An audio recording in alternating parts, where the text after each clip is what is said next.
Nisha Cottrell, and welcome to First Love Yourself, where love, life, and Christ combine. I am so grateful to have you here on this journey of self empowerment and discovery with me.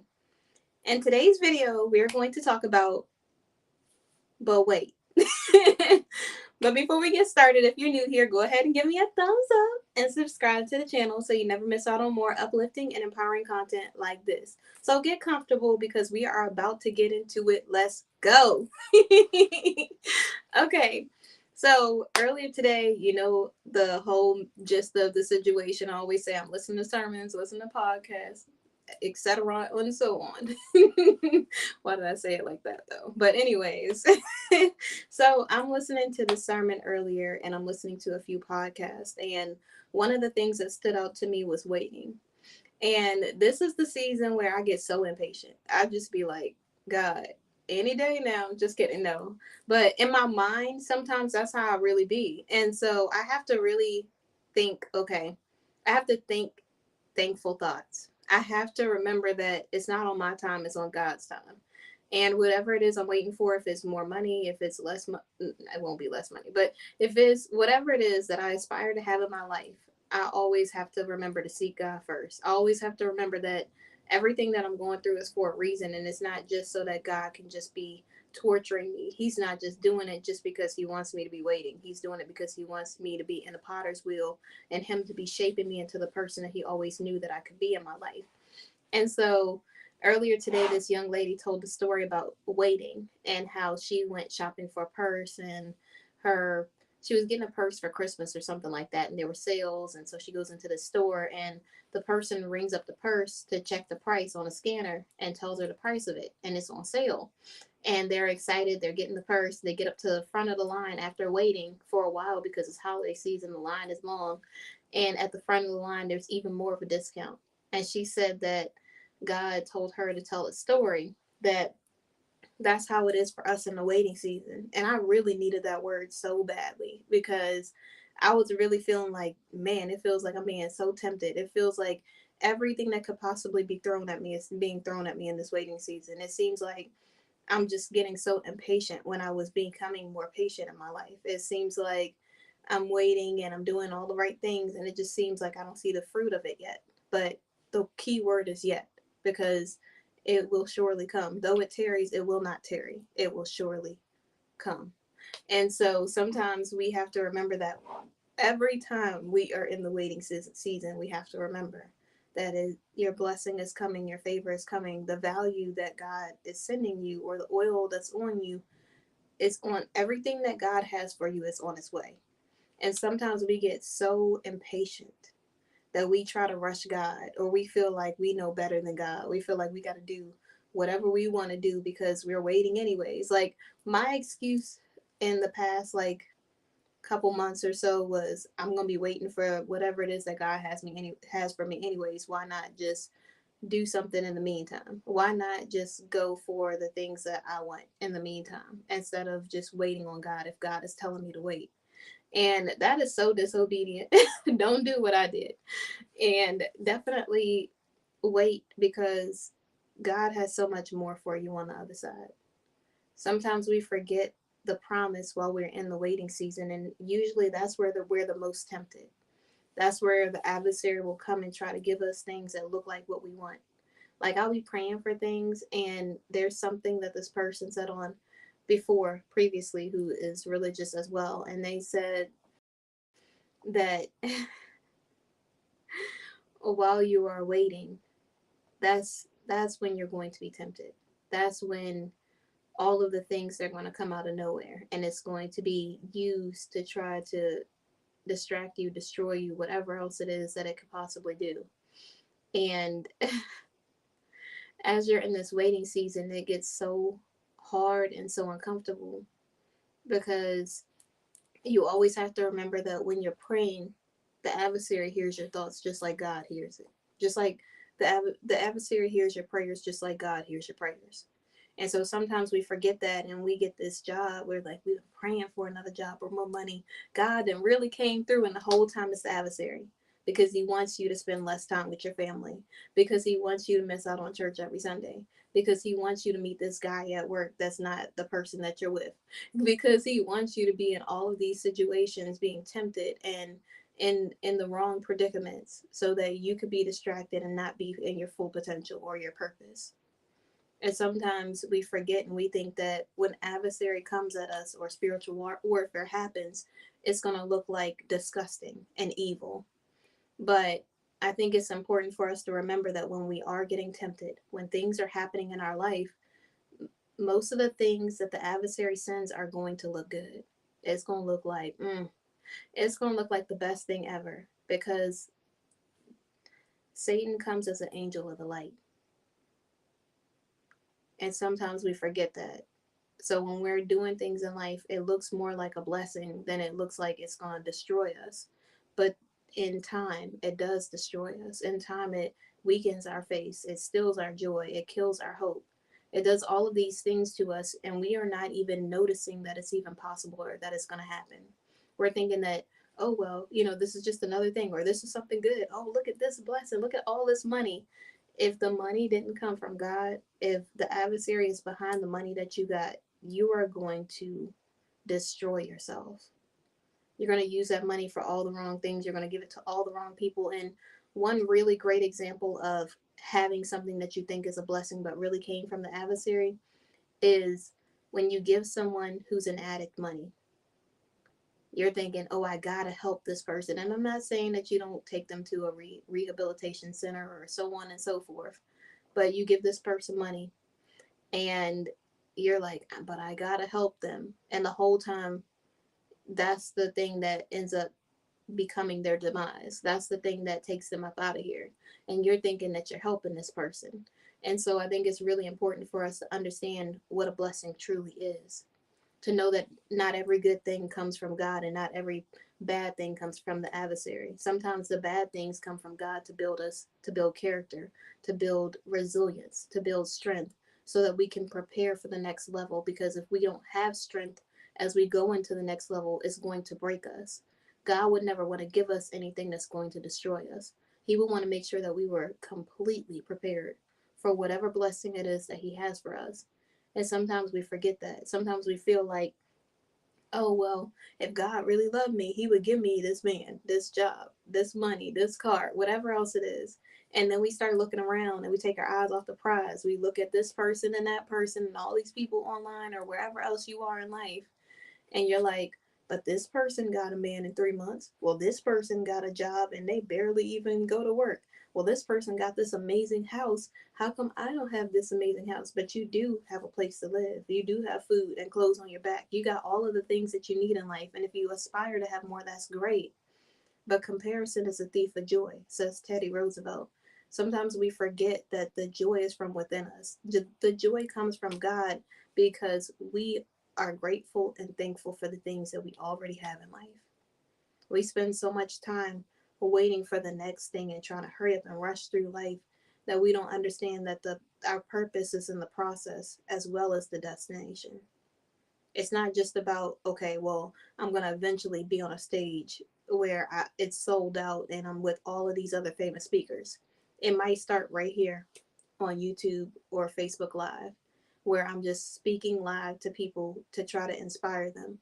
And then one day, when I'm in my full purpose, I might be on a stage with millions, in a room with millions of people, on a stage with people who I only dreamed of being on a stage with, that we can all work together to change the world, to inspire people, to really form this unit of powerful people who can really just help other people, speaking life into them, encouraging them, motivating them.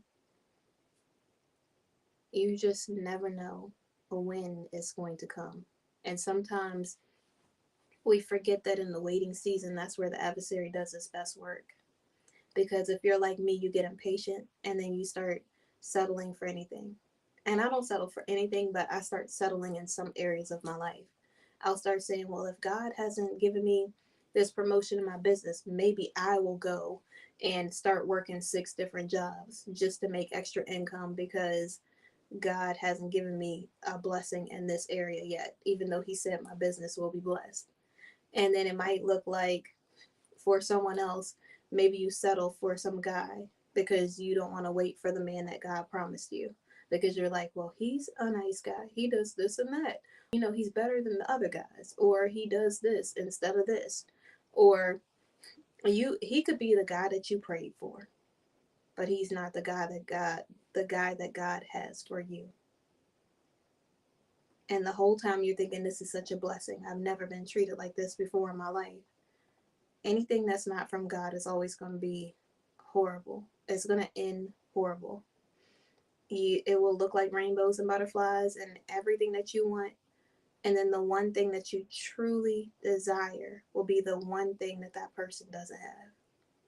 Every single time you compromise your integrity or you compromise on the things that you really prayed for to settle for something else while you're waiting, it will never fulfill you like the promises of God, like the things that God has for you. It will never. And sometimes we get beside ourselves and we feel like we got to take it into our own hands. Like, God be taking his time sometimes. I got to hurry up and get mine. And I see this a lot in other people where someone could get blessed and they're doing all the right things and they'll be like, well, how come God blessed them and they out here doing wrong every single day?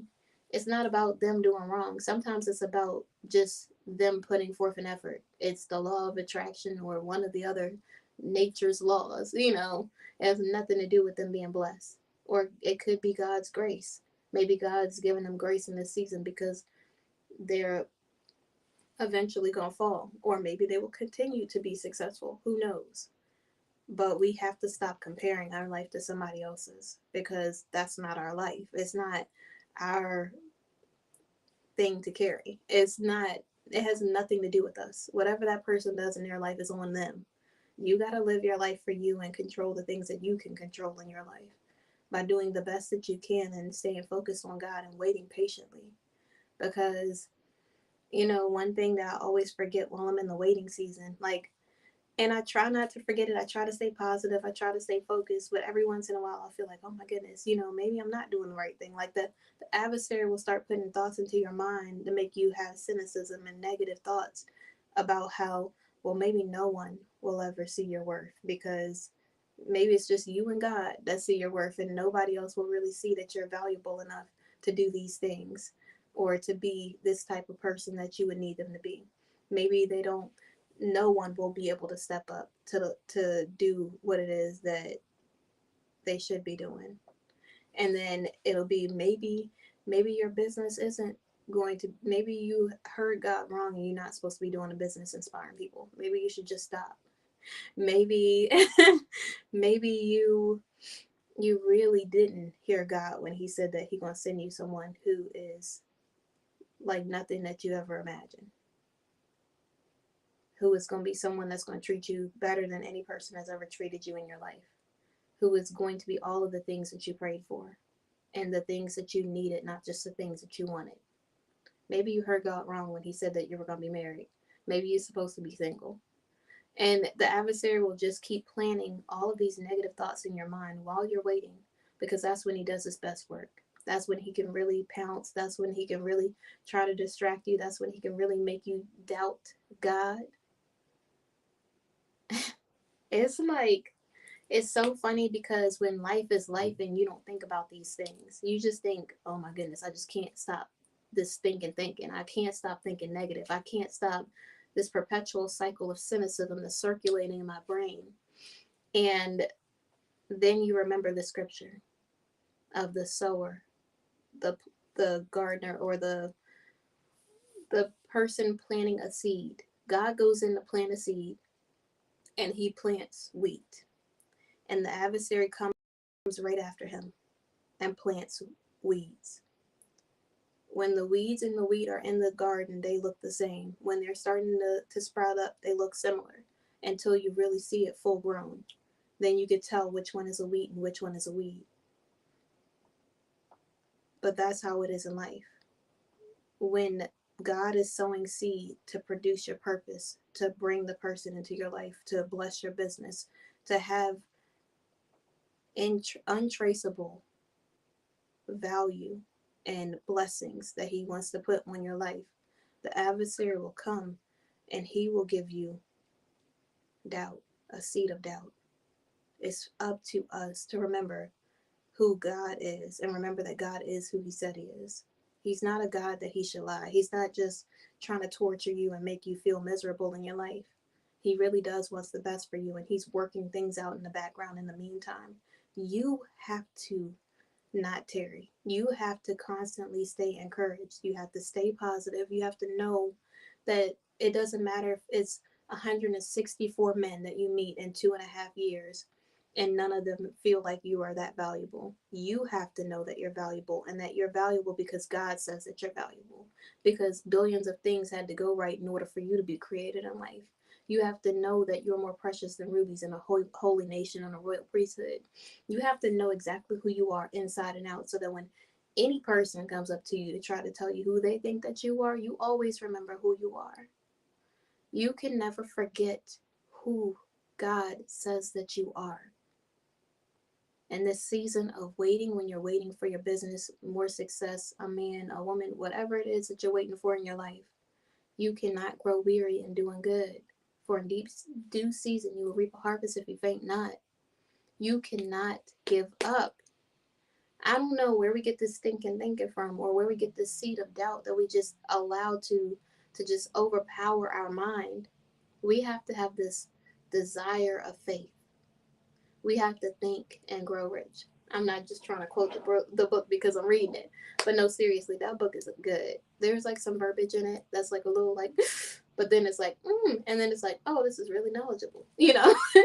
So you cannot allow yourself to just stay down. You have to get back up. Girl, get up. Get back up.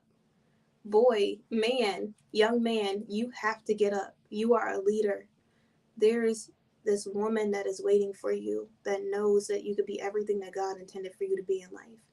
You are a leader. To start acting like you're a leader. You can't just be following everybody, doing whatever feels like it's what the world wants you to do. You have to do what God intends for you to do.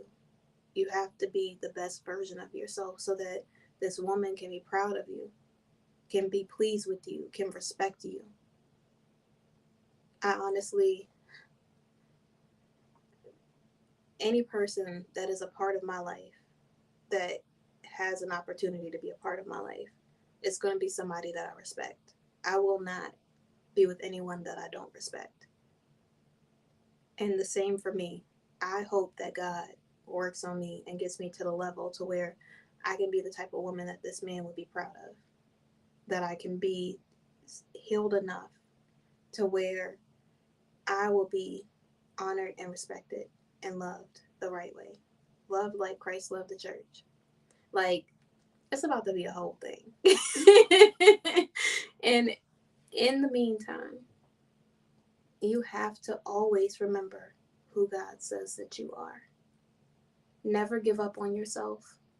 Never, when you start to have a seed of doubt, when you start to think about any of those negative things, always remember who God says that you are. Always remember who you are.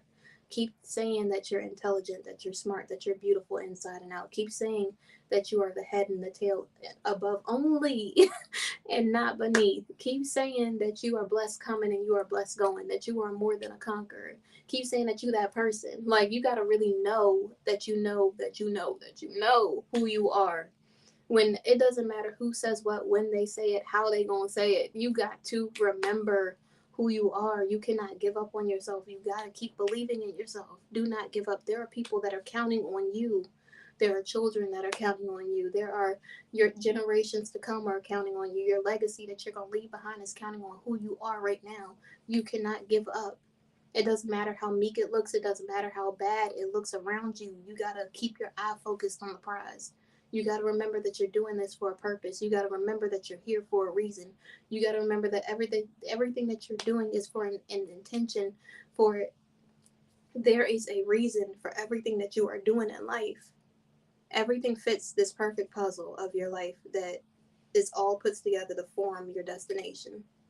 You cannot take a piece out of it because it won't be complete.